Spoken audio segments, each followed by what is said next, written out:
Welcome to Conversations here at CTSB. Thank you for watching. And joining me today is Raianne Richards and Mark Mandeville from the Massachusetts Walking Tour. The best way to describe this, if you like arts, hiking, community, and music, then this show is for you. Stay tuned, and we're going to hear about some interesting free community concerts and hiking. So let's get right to it. Thanks for joining me today. Thank you for coming all the way out here from the Worcester area. Sure. And let's start with the first question is, what is the Massachusetts Walking Tour and what is your mission? Since 2010, we've been organizing a string of free community concerts across the state of Massachusetts each June. We do it a different route each year. The concerts are meant to highlight local performers. Each evening concert, we reach out and find local performers from the area. They could be musicians, artists, storytellers, poets. We've even had jugglers and people with puppeteers. Puppets. Wow. Yeah, it's really, it depends on who we find in the town. It's meant to be a variety show that showcases the town and its performers and its neighbors, and just a wholesome sort of folk music coffee house style performance. And us and a troupe of musicians, we choose hikes across the state to and from each concert, carrying our instruments and about 50 pounds of hiking stuff. Over the years, the first year we did it, we walked clear from Beckett, Massachusetts, which is out around here someplace, all the way to Somerville over 17 days. Wow. And back then we walked mostly Route 20 and Route 9 to get to where we were going. And we realized really quick that we should be in the woods. We shouldn't be walking against traffic. Yeah, road walking that much is not a great idea. So 2011, we started partnering with organizations that manage long-distance trails. So in 2011, we did the Mid-State Trail from south to north, and realized working together with stewards and volunteers and organizations that manage those trails, it seems like our musical mission and us being sort of, I call ourselves hippies all the time, but advocates for recreational land use, it was sort of a nice fit. They appreciated what we were doing. We were basically walking around every day, and whoever we saw on the roads or on the trails, we were talking about our adventure, where we were going. And then in the evening concerts, we would really just talk about our positive experiences we had on the trail. Sometimes we'd have speakers from those organizations as part of our show, and they could address the community who may or may not have known that trail ran through their neighborhood.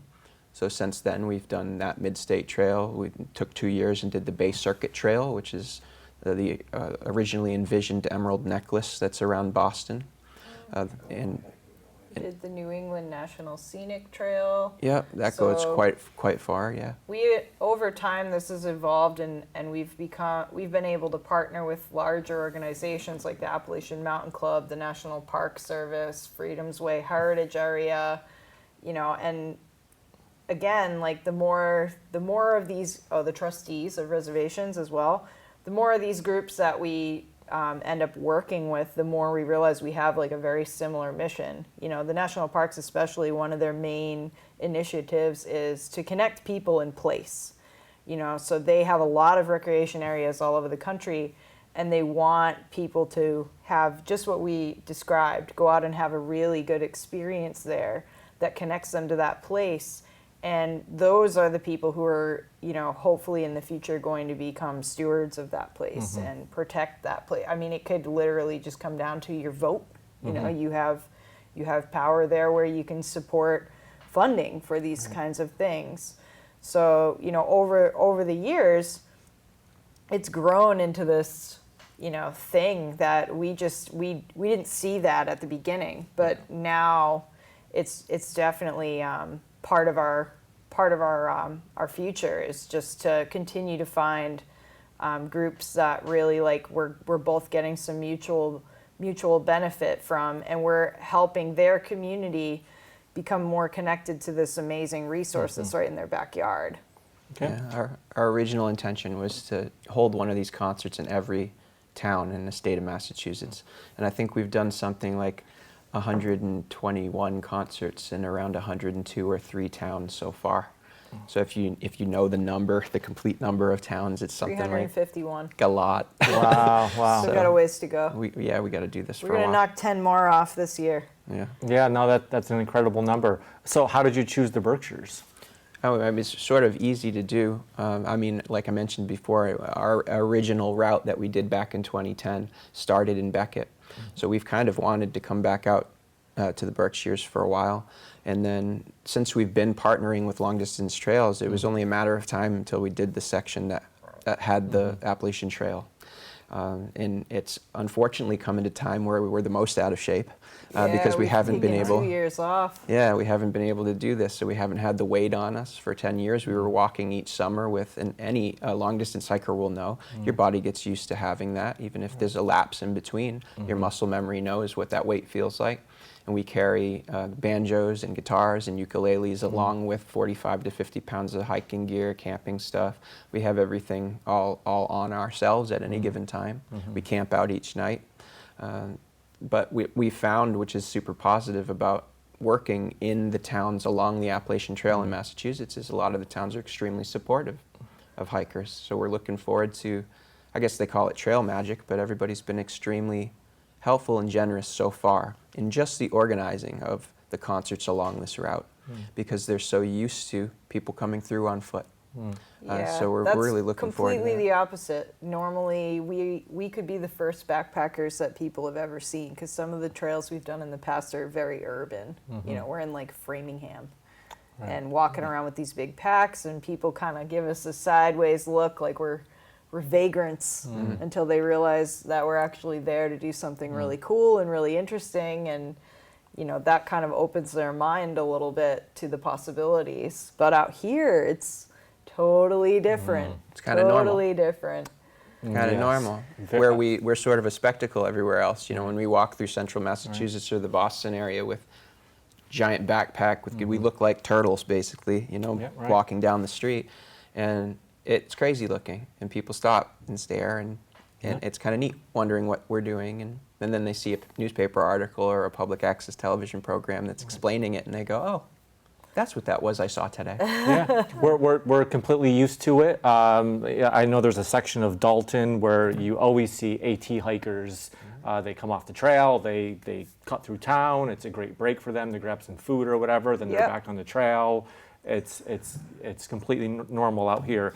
I'm going to look at your schedule really quickly here and mention you'll be starting on June 17th in Sheffield at the First Congregational Church, which is the old parish church. Then on the 18th, you're in Egremont. June 19th, Great Barrington. June 20th, Tyringham. June 21st, Lee, the Lee Library. June 22nd, Washington, Mass. June 23rd, Dalton Stationery Factory. If you haven't been there yet, you're going to love that. That's a fantastic old paper stationery factory that's been transformed into a concert venue. Great place. All these towns are great places and great destinations. Cheshire, where they'll be dedicating the Father Tom campsite. And then June 25th in Adams, and June 26th in North Adams. So that's 10 days of hiking, performing, hiking, performing, hiking, performing. And Sounds COVID, exhausting, doesn't it? It does, and COVID canceled the last 2 years, so you said you need to get back into physical shape. Some of these trails, like Mount Greylock, that's the highest mountain in the state. Do you feel like it's going to be a challenge? Oh, I'm a little scared for myself. Luckily, the way we structured this, we're saving that for the end. So we should be in the best shape possible to be tackling Mount Greylock. But I have to tell you, there's something really amazing about doing a long hike and getting to finish on top of a mountain.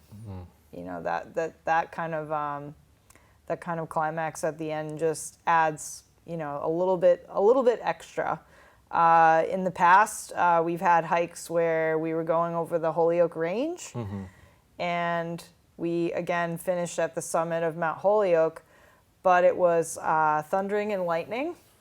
We were running through the woods because we were trying to beat this thunderstorm that was bearing down on us as we approached the summit of the mountain. We finally get there, and the storm stops, and there's a rainbow. Wow. Yeah, there's been so many. I mean, we really should write a book. There's been so many just really amazing experiences, not just like the stuff we've seen in nature. We've seen moose and things like that because we're just out in the woods. But the amazing amount of kindness that's been bestowed upon us by the different communities all over the state. Out here, like Mark said, so far it's been a really warm welcome. But just when you think about people who go out of their way to be totally kind and nice to a stranger, it really kind of renews your faith in humanity. You know, that like there are a lot of bad things on the news, but there's a lot of good people doing good work out there that you never hear about. Right. And, you know, if you give people the chance to be nice and be kind, they often will take it. And for us, you know, this tour is just such a special thing. When we describe it to people, you see them get this twinkle in their eye. Like this sounds like something people used to do hundreds of years ago, which it kind of is.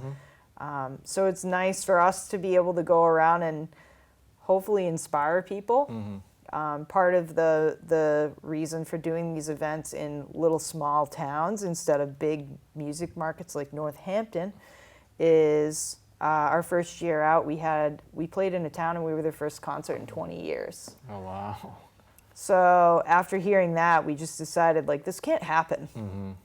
And maybe some of these small towns just need a little help. They need a format. They need to see that this can be done and that it will go well and be successful. So part of what we're doing is coming in and working with the community to find an appropriate venue where the musicians are going to be respected and heard, but that also is welcoming to all the different types of people who might want to attend.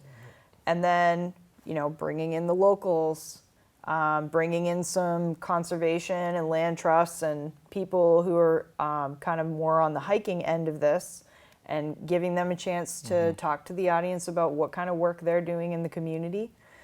And then offering, you know, some really great music. And getting all of these different groups together, the artists, the musicians, the hikers, the trail maintainers, the conservators, there's a lot of overlap, right? And when you get them all in one place, it gives them an opportunity to meet each other and talk to each other, and then hopefully we can foster some collaboration there where we're going to leave, we're going to walk out of town tomorrow, but now you guys have seen how this works, that it can be done, that you could work together again. And that's what we're hoping will happen. And in some of the towns that we visited, that has happened. We've definitely seen some people kind of pick up the torch and say, man, we need a concert series here. You know, even if it's just once a month. We know that the trustees of reservations, now rebranded as the trustees recently, they've started doing this type of concerts and hiking the same way that we're doing it. And we've worked with them in the past, and I have to believe that it had something to do with us, and we may have set a bar. But for us, it's just, you know, part of our year. And it's a nice part of our year now, and people look forward to it. People get upset a little bit too and bummed out, and also excited for the same reason. Bummed out because sometimes we're in like central Massachusetts and everyone says, oh, it's going to be so close, and now they're like, oh, it's 2 hours away. But it's also positive because it's a really good excuse to go 2 hours away and do a day trip with part of something that you're comfortable with. So they've been to mass walking tour shows before, so they're going to feel part of our community. But they're also going to do something that they may have always wanted to do but never done, hike part of the Appalachian Trail. And they don't have to hike the whole thing. You know, and there's a lot of reasons why people can't do those, you know, big long distance treks. They get families or jobs or maybe they have a physical reason why they can't. But they could come out for a day or they can come out for a couple hours, and we have all of our routes on our website so that you can go to the website and see where we're going to be. And we have a lot of start and end points where people can park, and we do the best we can to make logistics happen. We had a wonderful volunteer, Cosmo Catalano, who works for the AT around here, I think in the northern Berkshires mostly. But he does a lot of maintenance on the trail. Yeah, he helped us set up our whole logistics for this, the whole route. And we went back and forth trying to make sure we walked as much of the trail as possible. But of course, our troop has to walk into town. So there's a lot of components to this. Yeah, it sounds like you're you're connecting all these communities, but by bringing people who are interested in joining you on the hike, you're connecting counties, and you're bringing in Yes. people from across the state. And sometimes when things happen around here, it's either happening in the south or the north or in Pittsfield. But you guys are connecting the entire county, which is, when I first looked at this, I was like, oh, that's kind of different. Sometimes people stay in the south or they stay in the north, but your tour is stretching the whole county, and it's very interesting. So do people, like how many people, do people join you on the hike, on the trail? Like, We make our routes available and we encourage that, but we don't have like a support vehicle. So it does require them to kind of figure out the logistics of that on their own. Again, around here, it seems to be a lot easier. We've been told many times, oh, if you guys are road walking, put your thumb out. Somebody's going to come and pick you up. And we've had a lot of volunteers offer to shuttle us just to shave off some of our road walking, because quite honestly, that's not a very pleasant part. Right. It can be if you're walking through like little neighborhoods and stuff, and, right. and small roads and farm roads. It can be great, and even if you're walking through a downtown area, again, we're a big spectacle, so we draw a lot of attention. So I particularly like walking through. I mean, I remember one year walking through downtown Northampton, and I think we didn't stick out nearly as much there as we do in other places. Right. But it's nice because people ask questions, and we're very personable. So, and sometimes we sing and play a little for people because they go, "What are you doing?" And we're a band hiking across the state, organizing these concerts and walking with people. Oh, really? Play us something, and we'll do like an a cappella song or whatnot. But it's all just these dialogues we're creating with people. Yeah, we really like for people who are interested and up for it, we do like to have folks join us for the hike. And with Cosmo's help, I think we've kind of broken this up into more manageable pieces. It is a very strenuous trail. A lot of it is hard. So you really kind of have to be up for that, and be mindful of like what you're going to bring with you, and be a little bit self-sufficient in that way, because we can only help you so much. But for a lot of people, I think even here, even with this very famous hiking trail right in your backyard, I think a lot of people who live around here assume that you have to be a backpacker to use it. That you need to be one of those people who's got the big pack and you're ready to go and you're going to be out there for days and days. And you don't. You can go out and day hike it. You can hike little pieces of it and still really enjoy it. There's a lot to see. There's a lot of beautiful outlooks and waterfalls, and like we're so excited. And again, like all of these towns are not typical places where you're going to see these kinds of things, especially the concerts. Most of the bigger music acts are going for a city like Northampton. They're not going to come to Lee, Right. So this is our chance to give these towns a little spotlight and say, hey, cool things can happen here too. It's not all about having big, huge events in big towns and making everybody come there. You can do it right in your backyard. Yeah, and a lot of the buildings in the downtown areas have architecture that was built for the projection of the human voice. I mean, they built these buildings so that a main speaker could speak in a town hall. And architecturally and acoustically, they're able to project. And as a singer, I really appreciate performing in those buildings, because even though some of them have like paint falling down from the ceiling, or maybe they're a little bit drafty, they still retain that same architectural acoustic quality. And they were built to be town gathering spaces. They were built to be community gathering spaces, and we've foregone them in a lot of instances. Not all. There's plenty of places, plenty of towns that really acknowledge and appreciate what they have and keep it going. But there's also the contrary, and they sort of outsource it to the big concert hall or the big arena or this, and those have their purposes too. But it's nice, I think, to know your neighbor. It's nice to do something small. You don't have to be around thousands of people. You could be around 30 and be completely content. Right. So tell me, why are these concerts free, and tell me about your music. Well, the concerts are free because at this stage we're extremely a grassroots organization. We apply to the Massachusetts Cultural Council, has a program that is a local cultural council program where each town gets sort of, it used to be called the Arts Lottery a bunch of years ago. And artists can apply for this money at a certain time of year for different projects that they do. Also organizations like libraries and school systems can apply for it. So we've used it for probably since 2011, 2012 we started using it to fund the specific concert that we're doing. So we applied for a grant in each of these 10 towns. And we're able to have the Europe concert for free for the audience, but we're also able to have the concert for free for the venue, because we're not asking them to foot a bill. There's no ticket price or anything like that. So they don't have to pay us because we found our funding from some other place. So it's kind of a nice model. And the type of concert that we do is extremely grassroots in the same level, where we're carrying we're not carrying a PA system. We're carrying our instruments, and we want to project, and we want the audience to be as close to us as possible. But when we do the walking tour concerts, it's really, we're either doing it in small meeting halls or library community rooms, which are, pretty enclosed, 75-seat situations. And this particular year, a majority of our concerts are outside for obvious reasons. And they're going to be in spaces that are away from the road, so there won't be a lot of road noise. And we'll still be able to get close, and we'll be outdoors, and people will be able to feel as safe as they need to. If you call your thing the Massachusetts Walking Tour, you just assume, I would assume obvious, that people would just know that it was about walking. But I think a certain degree of people think we're just like clandestinely getting out of a van behind the venue and being like, we're here, do the march, across the front of the lawn, and then just trick people. But yeah, we're actually walking.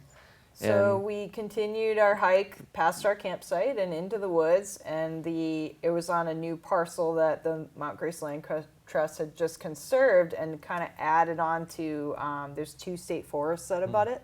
So this is common with a lot of land trusts. They like to try to find parcels where they're adding to land that's already conserved and make that area larger, which is great for people who are out recreating, but also great for the wildlife and the animals and the ecosystem there too. It just gives more protection.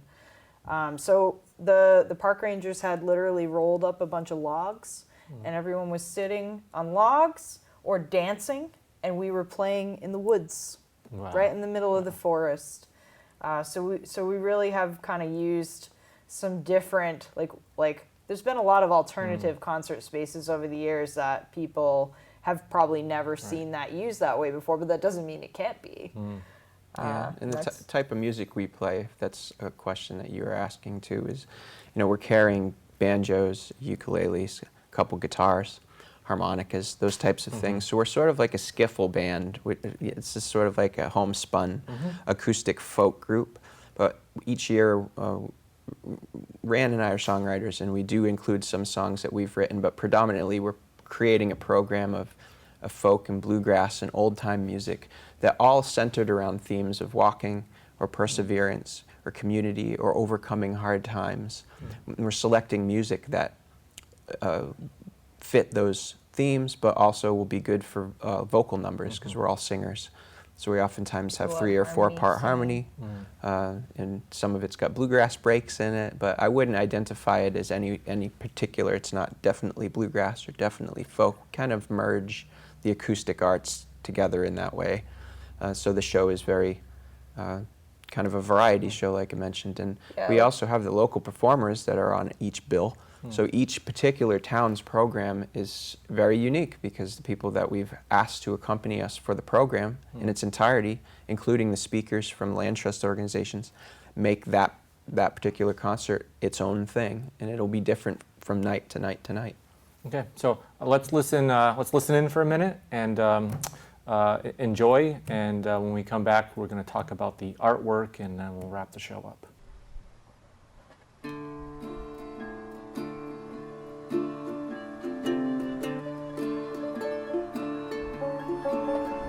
When the sun comes up and the first quail calls, fly low, drink and go, for the old man is waiting for to carry you to freedom.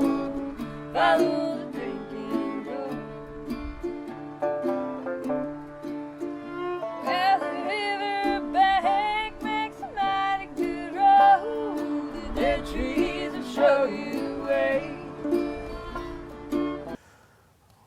welcome back. Yeah, your music it's fantastic. It feels like small town, intimate, community oriented. It's amazing. I'm also interested in the artwork. So I was looking on your YouTube page, and this artwork seems to go all the way back to your first year. Yeah, it's a really good friend of ours named Dan Blakesley. He's from Maine, and he's kind of lived all over New England. He does visual art. This is a commission piece that he does for us. So each year is different artwork, and he creates an image that has regional ties. So this one obviously has some, we have the tower in there from the top of Greylock. There's an AT marker in there and a shelter. So he's really pulling in elements from the area that we're in. But if you look at all the past years, they're all different, and they all have that same kind of theme. But yeah, he does wonderful visual art, and he's also a talented songwriter and musician, completely makes his living from performing and doing art. He's also a walking tour alum. Yeah, he came on one of the hikes. Yeah, in 2012, he came with us. He hiked the whole thing. Yep, and that was really great because his energy is also quite good. He's an extremely positive human being, and it's a joy to have him around. And that particular year too, from the first 2 years, we had carried so much weight. We didn't know what we were doing, and we had crazy stuff in our bags too. And, and anybody I had, that's a copy done, of Walden. Like I was gonna have time to read. So many while I'm clothes. out doing this. We had so much stuff, and we had people from the service tell us, we could put the bags on and go, you kids have no business carrying this much weight. And by the third year, I mean, again, anybody who's done long distance hiking knows you have to have your backpack set up for your body, things like that. You need to have the weight distributed. These are all new things to us back then.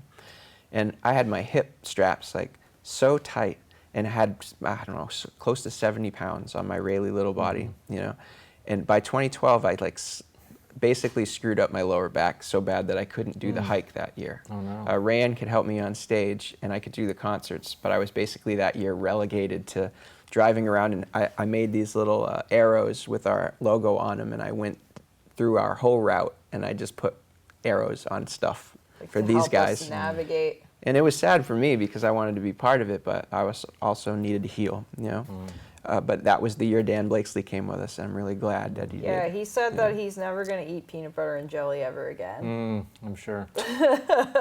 So where can people find out more information and see your schedule? What is your website? So it's pretty easy. It's masswalkingtour.org. And we have if you go on the 2022 page, that shows you where we hop on and off the AT, and it gives you the location of each night's performance. So you don't have to join us for the entire day. If you're really just interested in the concert, you can come in the evening and hear about our experience on the trail. If you are somebody who wants to hike, we've tried to make it as easily accessible as possible. Pretty much all of our start and end points have at least some parking available and things like that. So you're invited to come and walk with us if you want to. You're definitely invited to come and enjoy the concert, and I hope for that you'll bring your mom and your dog and your kids and your neighbors and everybody, because we really want everyone there enjoying this with us. We record a concert every year and put it out. We do a limited run of 100 CDs to use as a fundraiser, and also take donations right on masswalkingtour.org. So if you're interested in receiving one of those copies, they'll be to us in June. We'll start sending them out. If you'd like to pre-order one, you can get that there. And you can also just make a donation to us too, and it just goes to help with the printing of Dan Blakesley's wonderful artwork and all of our driving around and doing all the promotion ourselves, because it's just Raianne and I sort of working on this along with all the volunteers. Restocking some of our well-used hiking supplies, because things tend to kind of get worn out after doing this for 10 years. Yeah, it's a big deal. Yeah, and even though we're getting away from technology and social media, your Facebook page does give updates to where you are and your next location, so people should follow you to see what you're up to and maybe get some behind the scenes information and pictures and know We where you're try to headed do a daily update with photos and maybe even some short videos of where we're hiking, so that, because we actually have some friends who really just can't get out there, but they love the idea of this and they love the nature. So that way they can at least experience a little bit of it. They can see it. Yeah, people even can if they find can't us feel online. it. We're on Instagram and Facebook. So. Yep. Great. Well, Raianne and Mark, I thank you for coming in. Thank you for sharing with the community. And if you can't make it to one of the concerts or hike the trail, CTSB will be recording many of the shows. So tune in the coming weeks. And I would say a day or two after your events, we will post the concerts on our website, www.ctsbtv.org, along with our Facebook page. And we wish you good weather and good luck and getting back into shape. And we'll see you out there on the trail. Yeah, thank you. Thank you so much. Thank you very much. Yo.